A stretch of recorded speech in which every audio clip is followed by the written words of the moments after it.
They say that Hollywood is a town built on dreams, and one of its greatest dreamers was Walt Disney. His life was filled with both exhilarating success and heartbreaking setbacks. But he never gave up. He just kept moving toward that great big, beautiful tomorrow. The story of Walt's life is truly a magical one, and no one could tell it quite like Walt himself. My dad worked as a carpenter in the World's Fair building. He eventually ended up in Chicago as a contractor, and he was doing that when I was born, December 1901. But my dad made some money as a contractor, and he wanted to get back to a farm. They finally ended up buying this farm in Marceline, Missouri. It was a beautiful farm, but it was not the kind of farm to make a living on.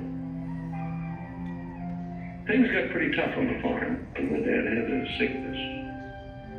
So my dad sold the farm, took the money, and went to Kansas City.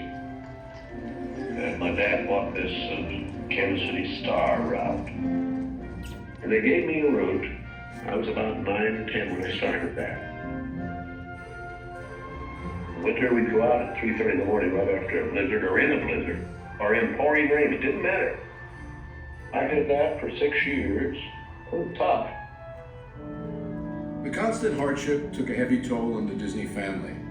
One by one, the children began to leave home. And one day, Walt woke up to find his best friend, his brother Roy, had gone as well. So Walt did something that he would do throughout his life when things got tough. He took a chance. My brother had joined the Navy, so I wanted to join it. Well, I was still a year too young. I was 16. Finally, this kid come in to me very excited. He said, "There's something just forming here that you and I can get in." I said, "What is it?" He said, "An ambulance unit." I was in Paris, 3rd of September, when Pershing told us. Paris, which had been this exciting thing with all these soldiers and things, suddenly there wasn't a soldier to be seen. And I suddenly became very lonesome. So then I went in and put a request in to be discharged. So I hit Chicago. That's where my parents were living. And I said, "Dad, I want to be an artist." And my dad, he just couldn't buy that. So I pulled stakes and moved to Kansas City. Roy was in Kansas City working at a bank. One of the fellows working with Roy said, "Say, I have a couple of friends that have an art shop." So I went up to these samples, and there were all these corny things I'd done in France. Well, my gosh, they hired me. I mean, right on the spot. So I took the camera home, and then I started experimenting on my own there. So then I went into this Kansas City Film Center. So that was where I got started in the animation business.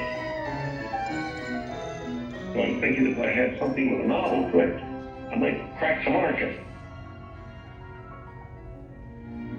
But I still couldn't get anywhere with it.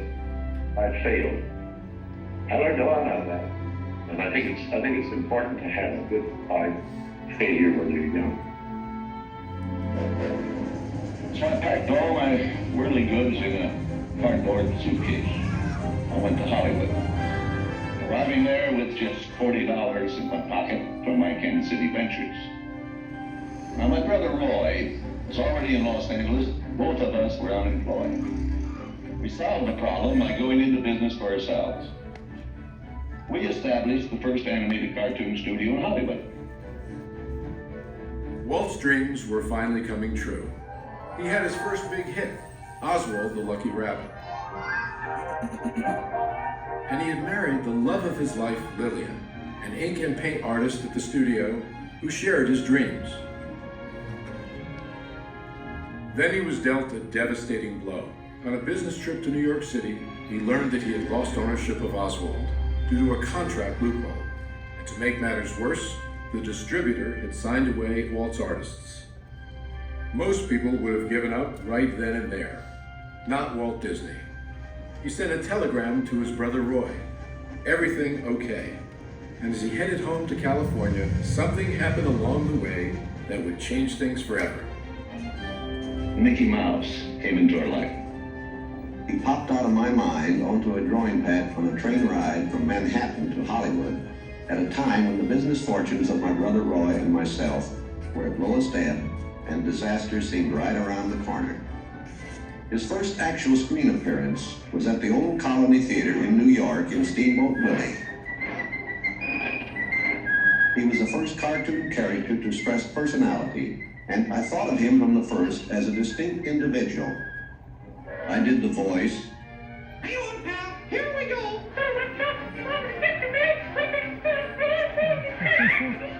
Mickey was simply a little personality assigned to the purposes of laughter.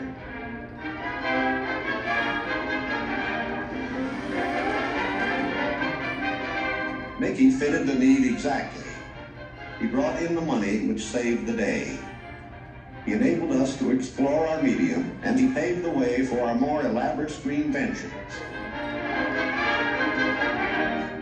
By nature, I'm an experimenter, so I had another idea which was plaguing my brain.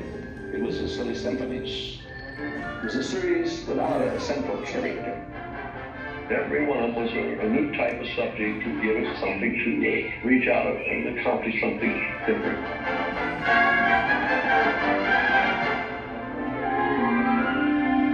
Then we started distributing both Mickey Mouse and the Silly Symphonies. It was nip and tuck, getting them out.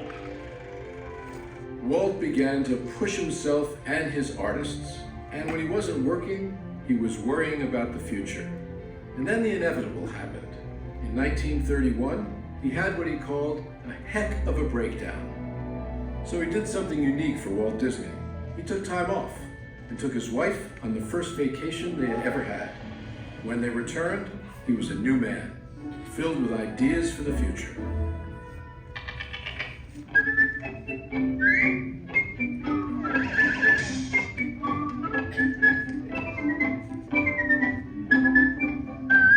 I saw the handwriting on the wall there. It was a short subject with just a filler on any program. If I could crack the feature field, then I could do it. I had done a little story research on different fairy tales I might do, and Snow White was one of them. I thought it was a perfect story. I had the heavy. It's a magic wishing apple. Now, make a wish. I had the prince and the girl, the romance. I had the sympathetic dwarfs and things. We started Snow White sometime late 35, and it was around 2 years in the making. We had the family fortune, we had everything wrapped up in Snow White. In fact, the banker, I think, was losing more sleep than I was. We had a big premiere at the Carthy Circle Theater, big, grand Hollywood premiere. All of Hollywood brass turned out for a cartoon.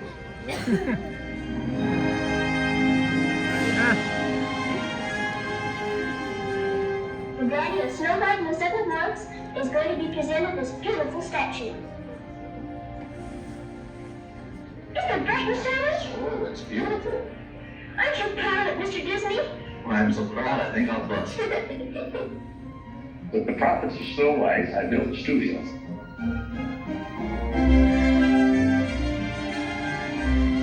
Two years later, I was almost broke. Plus, I had all these pictures and words. I don't kill them. There are no things on me. Bambi. Fantasia.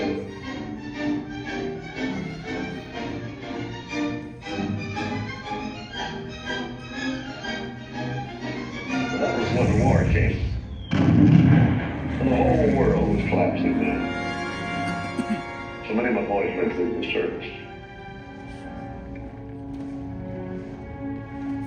So I just practically stopped my feature production. That's all I could do. And after the war, there was quite a problem picking up the pieces. I knew that diversifying of the business would be the salvation of it. So I tried various things on what would go beyond the cartoon. And I thought if I could get into the live end, there's things I could do. Stand by, engines.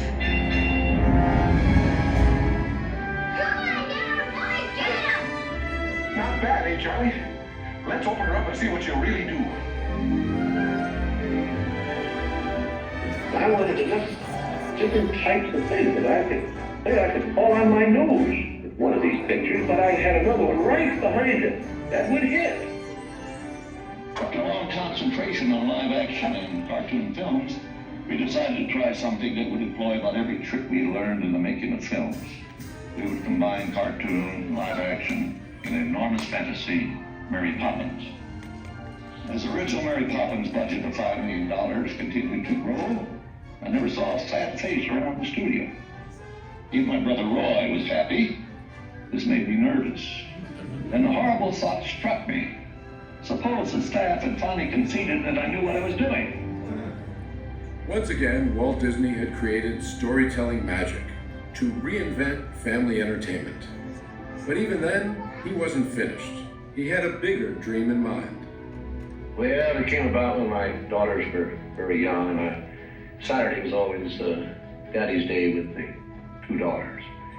So we'd start out and try to go someplace with, different things, and I would take them to the merry-go-round, and I took them different places, and as I'd sit there while they rode the merry-go-round, did all these things, I felt that there should be something built, some kind of an amusement enterprise built where the parents and the children could have fun together.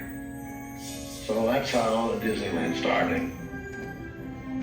Takes a lot of money to make these dreams come true. And we had everything mortgaged, including my family. Started with many ideas, threw them away, started all over again. Eventually it evolved into what you see today as Disneyland. But it all started from a daddy with two daughters wondering where he could take them, where he could have a little fun with them too. The heart means a lot to me in that something that'll never be finished, something that I can keep developing and adding to. Not only can I add things, but even the trees will keep growing. The thing will get more beautiful every year. And I knew that if I did anything like the park, I had to have some sort of a medium like television to let the people know about it. The world is a carousel of color.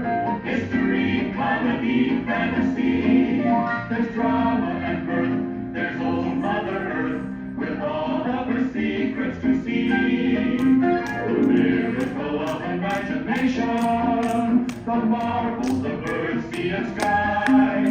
These wonders untold are ours to behold in the funny world, the sunny world, the wonderful world of color. And now your host, Walt Disney.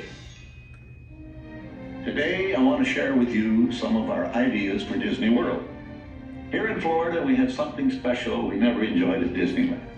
A blessing of size. There's enough land here to hold all the ideas and plans we can possibly imagine. We know what our goals are. We know what we hope to accomplish. And believe me, it's the most exciting and challenging assignment we've ever tackled at Walt Disney Productions. Throughout his storied career, Walt never gave up, despite the many challenges along the way. For his visionary work, he received hundreds of awards from all corners of the globe, more Academy Awards than any individual in history, and the Presidential Medal of Freedom for a lifetime of inspiring others. He created dreams that live on today for millions around the world. But with all of that, when asked to name his greatest reward, Walt's reply was surprisingly humble. Well, my greatest reward, I think, is that I've been able to build this wonderful organization, and also to have the public appreciate and accept what I've done all these years. That is a great reward. But all individuals are different. I had a brother who I really envied because he was a mailman, but he was the one that had all the fun. He had himself a trailer, and he used to go off and go fishing, and he didn't worry about payrolls, that story, he said, picture grocers or anything, and he was the happy one. I always said he's the smart Disney. You know, I was stumped one day when the little boy asked, "Do you draw Mickey Mouse?" And I had to admit I do not draw anymore. "Well, then you think up all the jokes and ideas." "No," I said, "I don't do that." Finally, he looked at me and said, "Mr. Disney, just what do you do?" Well, I said, "Sometimes I think of myself as a little bee. I go from one area of the studio to another and gather pollen and sort of stimulate everybody. I guess that's the job I do."